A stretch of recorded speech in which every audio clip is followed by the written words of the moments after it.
राम जय जय राम, श्री राम जय राम जय जय राम, श्री राम जय राम जय जय राम।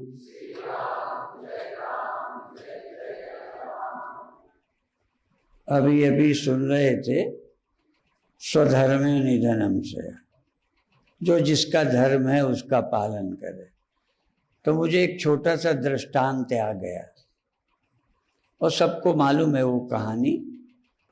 एक धोबी था, उसके एक गधा था, कुत्ता था। तो एक दिन कुत्ते का ख्याल ज्यादा नहीं किया, गधे का ज्यादा ख्याल किया। तो कुत्ता नाराज हो गया। तो घर में कोई चोर आया तो कुत्ता नहीं भौंका। काम कुत्ते का था पर वो भौंका नहीं, नाराज था। तो गधे को लगा कि लुट जाएगा मेरा मालिक, तो कुत्ते की जगह गधा रेंकने लगा। तो जब गधा रेंकने लगा तो धोबी को आया गुस्सा कि नींद खराब करता है। कुत्ता भौंकता तो समझ जाता कुछ गड़बड़ है, तभी कुत्ता भौंका। गधे के रेंकने से लगा कि बिना मतलब नींद खराब करता है, तो उठा और 10-15 डंडे मारे। तब कुत्ता मुस्कुराता है, कहते और रेंक ले। तो एक कहावत प्रसिद्ध हो गई, जाको काम उसी को छाजे और करे तो डंडा बाजे। जिसका जो काम है उसे करना चाहिए। मेरा काम तुम करो, तुम्हारा काम मैं करूं, जिसका जो काम है वही करना चाहिए। यही हमारा धर्म है। अच्छा होने पर भी गधे की नीयत खराब नहीं थी, गधे ने कोई बुरा काम नहीं किया, फिर भी उल्टा हो गया। तो काम अच्छे बुरे नहीं, जिसकी ड्यूटी है उसे करना चाहिए। तो हमारे धर्म ने हमें जो सिखाया है, जो दायित्व दिया है, उसमें हमें सावधान रहना चाहिए। और कल और परसों 2 दिन से एक चर्चा करते हैं, जिस धन के विषय में कथाकार निंदा करते हैं। हम एक बात कहते हैं, लोभ नहीं चाहिए। धन से आपको बड़े होने का ख्याल छोड़ देना चाहिए। आप बड़े स्वभाव से हो, बड़े आप नेचर से हो, आप महान हो, ये ख्याल करो।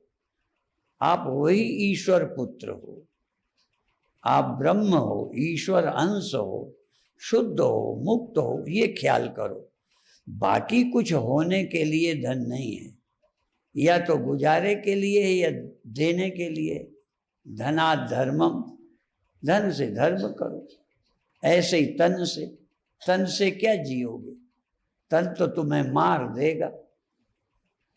ऐसा कौन है जो बिना तन के मर रहा है? मरने का ख्याल कब आया? तो इससे जियोगे क्या, जिसके देखते ही मरना दिखने लगा? इसलिए तुम्हें जीवन के लिए नहीं मिला, सेवा के लिए मिला। ऐसे काम में लगा दो। जीना है तो तुम कौन हो ये पहचानो बस। जिस जीवन का अंत नहीं होता, देहांत होता है। यदि तुम नासमझ रहोगे तो देह तुम्हें मार देगा। यदि तुम समझदार हो तो देह मरेगा, तुम नहीं मरोगे। देहांत होगा, तुम्हारा अंत नहीं होगा। और एक ही नहीं है, देह ही नहीं, अवस्थाएं भी। जागरितांत होगा, स्वप्नांत होगा, निद्रांत होगा। जागरितांतम स्वप्नांतम, इन सबको जो जानता है, जागने का अंत जो जानता है, स्वप्न का अंत जो जानता है। स्वप्न का अंत होता है, आपको पता है कि नहीं? तो स्वप्न का अंत कौन जानता है? स्वप्न। स्वप्न के अंत को स्वप्न नहीं जानता, जागृत के अंत को जागृत नहीं जानता। इसका तो अंत हो जाता है। निद्रा का भी अंत हो जाता है। जिसका अंत हो जाता है वो तुम्हें कैसे अनंत जीवन देगा? अनंत तो तुम हो, तुम्हें पता नहीं है। इसलिए अनंत को जान लो। आज गोविंद भाई जी कोई नाम के जिक्र चल रहे थे, तो कहने लगे आपने सुरेश जी के नातियों का नाम बहुत अच्छा रखा है, उनके 2 बच्चे जुड़वा हैं, तो हमने एक का नाम अनादि रखा है, एक का नाम अनंत रखा। ठीक है, अनादि और अनंत। और बता दे, दुनिया अनंत नहीं है, देह अनंत नहीं है, अवस्था अनंत नहीं है, इन सब का अंत हो जाता है। अनंत आप हैं, जान लेने के बाद आप अनंत हैं, और न जानने के कारण आप अनादि तो हैं पर अनंत नहीं है। अनादि क्यों है? अज्ञान अनादि है, बंधन अनादि है। कब से है? बंधन का समय नहीं, इसलिए भगवान शंकराचार्य कहते हैं अनादि माया सुप्तो। उन्होंने ये नहीं कहा कि तुम फला समय से सो गए हो, फला समय से सोए हो, फला समय से अज्ञानी हो, इतने वर्ष पहले से तुम्हें अज्ञान हुआ है, ये नहीं कहते। वो कहते अनादि माया सुप्तो, अनादि काल से, प्रारंभ ही नहीं है कब से तुम सोए हो, इसलिए अनादि काल से माया में सोए हो। तो सोने का तो आदि है नहीं, पर तुम्हें अंत अपना दिखाई दे रहा है, आपको अपना अंत दिखाई देता है। यदि तुमको ज्ञान हो जाए तो फिर तुम्हारा जीवन अनंत है। जीवन का अंत नहीं होगा, देह का अंत होगा, अवस्थाओं का अंत होगा, समाधि का अंत होगा। जिसका अंत होगा वो उपजा है, वो कृत है, साधना साध्य है। इसलिए यह गुण साधन से नहीं हुई। तुम अनंत साधन से नहीं होगे, अभ्यास से दीर्घायु होगे। ध्यान रखना, अभ्यास से लंबी समय तक जाग पाओगे। आपकी जागृत अवस्था, रिकॉर्ड बताऊं सोने का, तुम्हें मालूम है पर दोहरा देता हूं। सोने का रिकॉर्ड बनाया है किसने? कुंभकर्ण। इससे ज्यादा सोने वाला मैंने नहीं सुना। एक भी इंदौर में ढूंढो जो 6 महीने सोता हो, और एक भी ढूंढो जो 14 वर्ष जागा हो। 14 वर्ष जागने का वो तो मुझे मालूम है, इंदौर में बताओ उनका, क्योंकि वो तो मैं खुद ही बताने वाला। सुना है लक्ष्मण 14 वर्ष जागे। सोने का रिकॉर्ड कुंभकर्ण ने बनाया, और जागने का रिकॉर्ड लक्ष्मण जी ने बनाया। तुम रिकॉर्ड तोड़ दो, तुम्हें रुपया दूंगा मैं। सोने का रिकॉर्ड तोड़ दो, चाहे जगने का, हर आदमी रिकॉर्ड तोड़ रहा है। तो चलो, अब जब यहाँ से 23 तारीख को जाएंगे ना, तो जब तक ना आए सोते रहना, सोने का रिकॉर्ड बनाओ। अभी कह रहे थे ना कि हम फिर आते हैं, इस बार तो हम अखंड परम धाम के लिए आते हैं, ठीक है, और उस बार हम अविनाशी अखंड धाम के लिए आते हैं। बीजासन रोड में हमारे गुरुदेव के समय का, और जैसे आम सब लोगों ने परम धाम नहीं बनाया, क्या बनाया? अखंड परम धाम। माने मेरे गुरुदेव के नाम के साथ मेरा जोड़ के अखंड परम धाम। ऐसे ही वो आश्रम बहुत पुराना है, इसलिए हमारे गुरुदेव ने अखंड आश्रम नहीं बनाया। अखंड आश्रम बहुत है, उसका नाम है अविनाशी अखंड धाम। माने अपने गुरु का नाम गुरुदेव ने जोड़ा, इसलिए उस आश्रम में हम आते हैं दिसंबर में, ठीक है। रहेंगे यहाँ अखंड परम धाम में, पर आएंगे उसके निमित्त।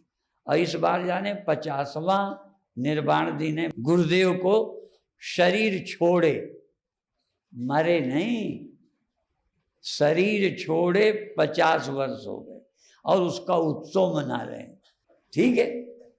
आम लोगों का शरीर छूटे तो उत्सव नहीं मनाएंगे, क्योंकि मरने का नाटक करके फिर आ जाना है उसे, फिर आ जाएगा देह धर के, इसलिए और सब शरीर छोड़कर फिर आते हैं। इसलिए हम खुशी नहीं मनाते, हम गुरुदेव का महोत्सव मनाने वाले हैं, क्योंकि अब शरीर छोड़कर वो आने वाले नहीं हैं। इसलिए ज्ञानी का निर्वाण महोत्सव होता, फिर शरीर नहीं आते। पुनरपि जननम पुनरपि मरणम पुनरपि जननी जठरे शयनम, बार बार आदमी जन्मता है, मरता है, फिर माँ के पेट में आता है। गुरुदेव नहीं आने वाले, इसलिए उनका महोत्सव बनाएंगे दिसंबर में, उसमें हम आएंगे, ठीक है।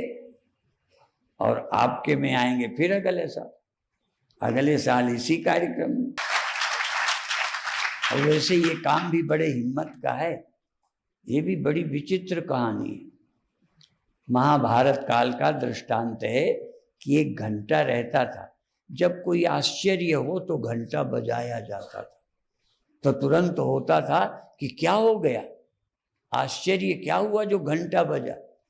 तो एक दिन क्या हुआ, कोई भिखारी आ गया, तो युधिष्ठिर ने कहा कल आना, कल के लिए वादा कर दिया। तो भीम ने घंटा बजा दिया। ये हुआ क्यों, सब इकट्ठे किए गए। युधिष्ठिर ने पूछा क्यों भाई, आश्चर्य क्या हो गया। कि इससे बड़ा आश्चर्य, किसी का काल पर अधिकार है, कल तक रहोगे, कल का वादा कर दिया, भले बने रहो, पर कौन दावे से कह सकता है कि कल तक हम रहेंगे, रात ही में चले जाएं। कई दुकान बंद करके आते हैं कि कल खोलेंगे, वो नहीं खोलते, कोई लड़के ही खोलने जाते हैं। और कई खोल के आते हैं कि शाम को फिर जाएंगे बंद करने, नहीं जा पाते, रास्ते में ही गए। कल का क्या ठिकाना, तो घंटा बजा दिया। तो इसलिए मुझे याद आ गई कि मैंने आगे का कह दिया है, कोई ठिकाना है क्या। पर इतना कह सकते हैं, देह रहेगा तो आएंगे। सत्यवादी तो बड़े बड़े हुए, हरिश्चंद्र जैसा सत्यवादी स्वप्न में दान कर दिया था। लोग जागृत में रजिस्ट्री करके मुकर जाते हैं, युग देखिए, दान दे के मुकर जाते हैं, रजिस्ट्री करके मुकर जाते हैं। हरिश्चंद्र स्वप्न में दान कर दिया था। तो जागृत का वो तो कहानी मालूम। जब देने लगे तो उन्होंने कहा आप क्या देते हो, तो तुम्हारा है ही नहीं, ये तो तुम पहले दे चुके हो। तो हरिश्चंद्र अपनी पत्नी के कपड़े फाड़ के दे रहे। क्या विचित्र थे लोग। कभी कभी अपने पुराने ऋषियों का, परिवारों का, वंशजों का याद करो। कर्ण जैसे दानी, अब बलि का तो जानते ही हो, वो शुक्राचार्य ने रोका था, नहीं सब दिए दे रहे थे। तो ऐसे उदार लोग हैं।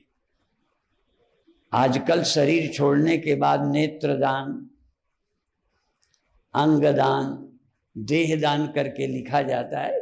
हमारे न रहने पर ये देह रिसर्च के लिए सरकार ले ले, ऐसा देते हैं। कई लोग इसमें भी डरते हैं, जिंदा में तो दे ही नहीं सकते, मरने के बाद भी देने को डरते हैं। यदि हमारे देह छोड़ने के बाद जलाया जाएगा ना, दफनाया जाएगा, जलाया जाएगा, यदि डॉक्टर ले लें तो क्या नुकसान, पर दिल नहीं करता, देने का दिल नहीं होता। ये चुटकुले सब सुन रखे हो। ऐसे ही जैसे चैतन्य सिंधु 1200 और कितने की अपील कर रही है ना, तो अपील हो रही थी, तो एक सभा में बैठा था, बार बार जेब में हाथ डाले कि मैं भी दे दूं 2 रुपया, बार बार सोचे, निकाले, फिर सोचता रहा, दिया नहीं। काफी देर जब लिए रहा, गर्मी का सम्मेलन था, तो हाथ में पसीना आ गया। तो कहता है अच्छा तुम इतना दुखी हो, तुम मेरे से दूर नहीं जाना चाहते, इसलिए मैं अब नहीं दूंगा। अपने आप समझौता कर लिया। और ऐसे ऐसे भी एक आदमी सम्मेलन से उदास लौटा, तो घरवाली ने पूछा आज चेहरे में खुशी क्यों नहीं है, क्या हुआ, कुछ जेब कट गई, नुकसान हो गया, क्यों दुखी हो। कहते ना गांठी से गिर गया और ना काहू को कुछ दी, मैंने किसी को नहीं दिया, और न मेरी गांठ का कुछ गिर गया। कहें फिर क्या है? कहें देते देखा और को तासे बदन मलिन। दूसरों को किया 1200 500 देते की लिस्ट सुनी तो मेरा चेहरा उदास हो गया। कई लोग इतने उदार हैं कि देते नहीं देख सकते, और कई तो बीच में शुक्राचार्य की तरह कान में ही काहे चक्कर में पड़े हो। ये सब लूटने वाले लोग हैं, देने वाले को ही भेड़ मार दें। और ये हंसी नहीं है, हमने आश्रमों में देखा ऐसे गुरु घंटा देने वाले की वृत्ति खत्म कर दे, उदारता। इसीलिए साकत संग न कीजिए, नास्तिक का साथ नहीं करना। शराब पी लेना, कल छूट जाएगी, ठीक है, और नशा करोगे छूट जाएगा, और गलती है सुधार। नास्तिक का साथ मत करो, वो तुम्हारे इस मार्ग से ही तुम्हें विमुख कर देगा। इसीलिए हम लोग नास्तिक को बुरा बोलते हैं।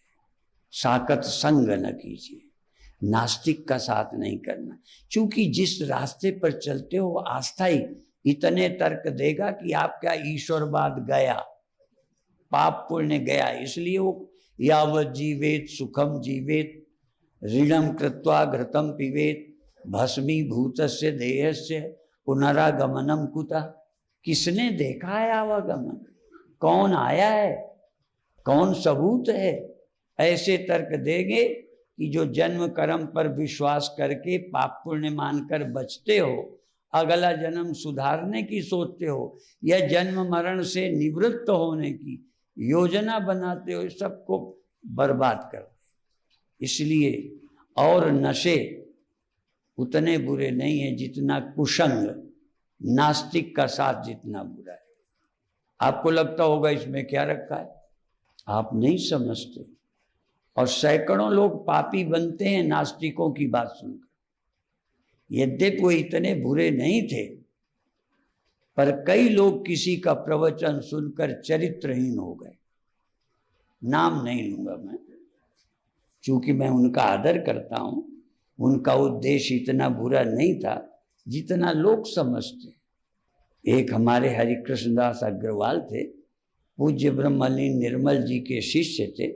शादीशुदा होते 6 साल तक, 6 साल शादीशुदा, उम्र अच्छी थी, ब्रह्मचारी थे, पर किसी का प्रवचन सुना तो फिर ब्रह्मचारी नहीं गए। और उन्होंने खुद ही ये बात बताई, कोई मतलब नहीं तब बताई। तब कई बार ये बातों का, संग का, प्रवचनों का बड़ा प्रभाव पड़ता है। इसलिए सबके प्रवचन भी नहीं सुनने लायक। प्रवचन ही तो है, कोई माइक लगा के दिया जाए वही प्रवचन होता है क्या? ऐसे जो लोग सुनाते हैं ये भी तो प्रवचन ही हैं।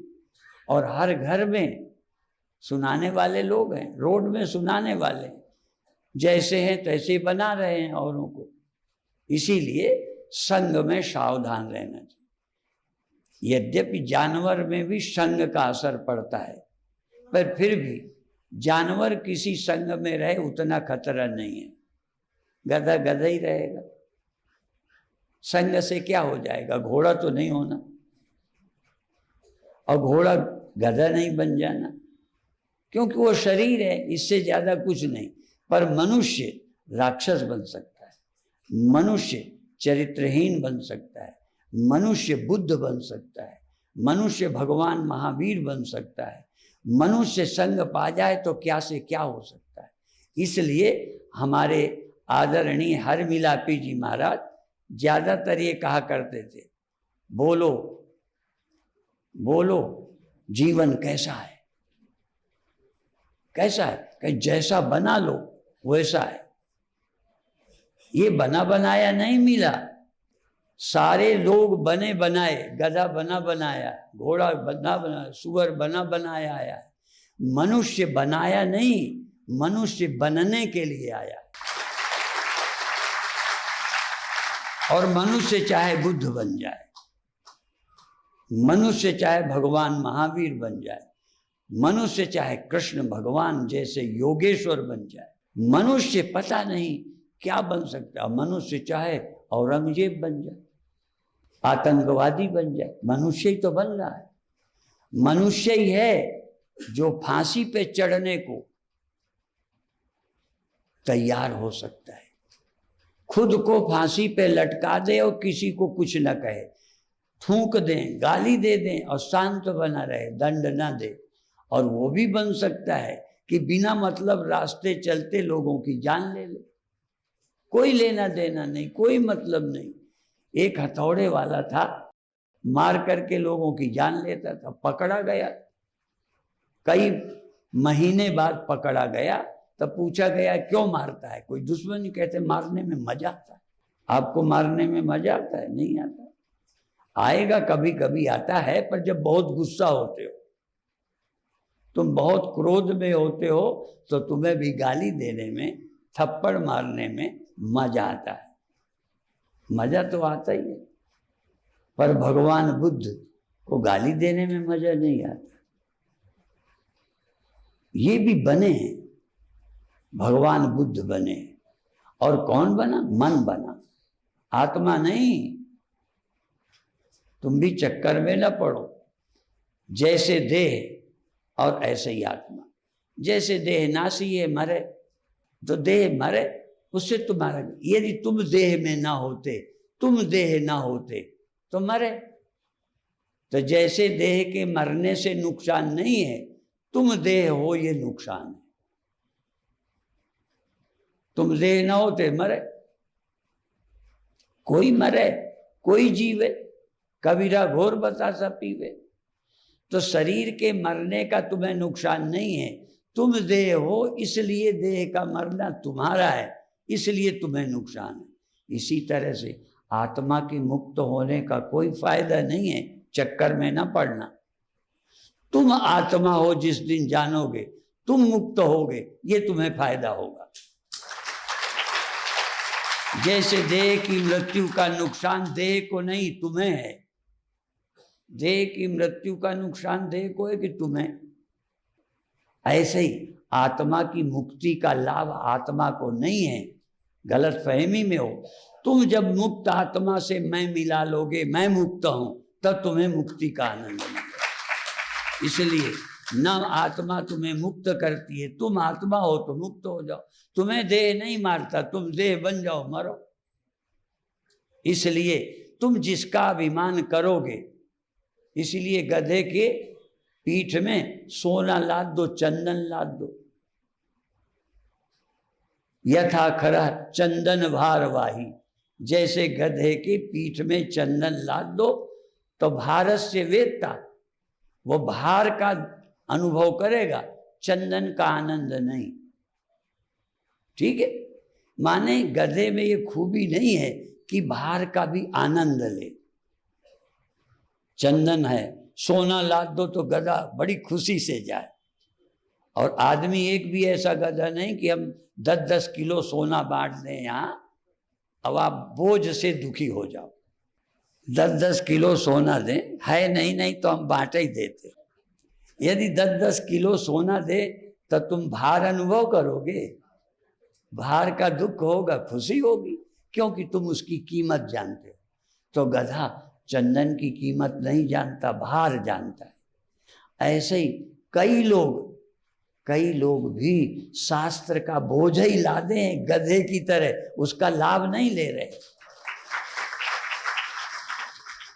जो शास्त्र का रहस्य नहीं जानता, वो भी बोझ ही लादे फिर रहे। तो हम चाहते हैं आप गधे न बनो, इंसान बनो।